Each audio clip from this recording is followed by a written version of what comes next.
Dedication din. Siyempre, firstborn. Binigay talaga lang yung ano namin yung best. Para sa Panginoon kasi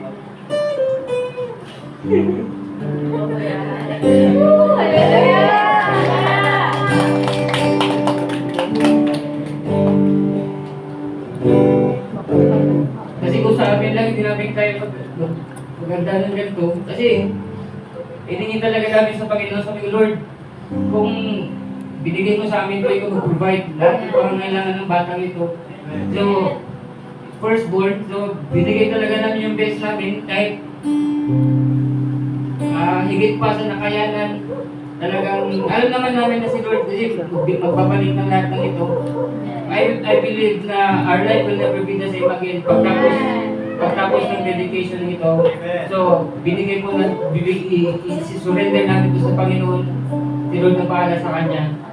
And yun, salamat sa mga suporta, sa mga pamilya ko. Kila mami, kila daddy, kila tito, kila tita, kila Denise, kila AJ. Sa lahat po. Sa mga taga-church, kay Kuya, Erika, sa lahat po, salamat talaga. Kumbaga, hindi man ako ganito dati, hindi ako iyakin, hindi ako nakakahiyaw niya kasi lalaki, di ba? Pero, dahil sa goodness ng Lord po, grabe talaga. Grabing kabuti ng Panginoon.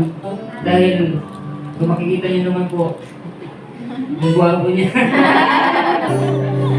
May pinagmanaan. Alam ko, dyan na naman.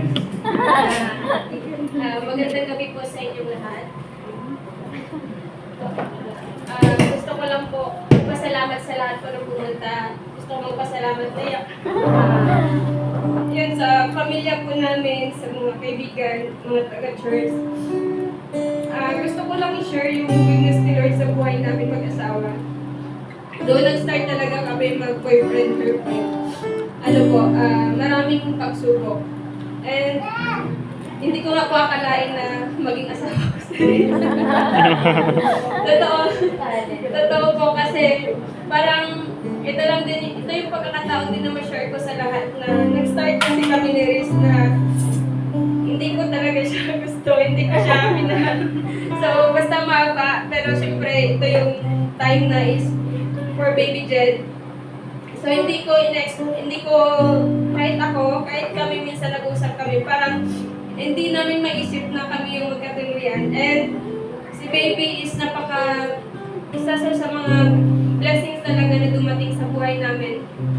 Kasi talagang, yun nga, sabi kasi nila sa akin dati na wala daw akong future kay Riz. Pero, yun nga, pero dahil sa buhay niya, dun ko rin nakilala si Lord. So, hindi sa mga material na bagay sa mundo yung future, kundi yun nga, yung makilala si Lord.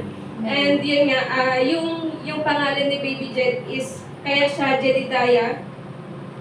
One time po kasi, inas po talaga namin kay Lord kung ano yung ipangalan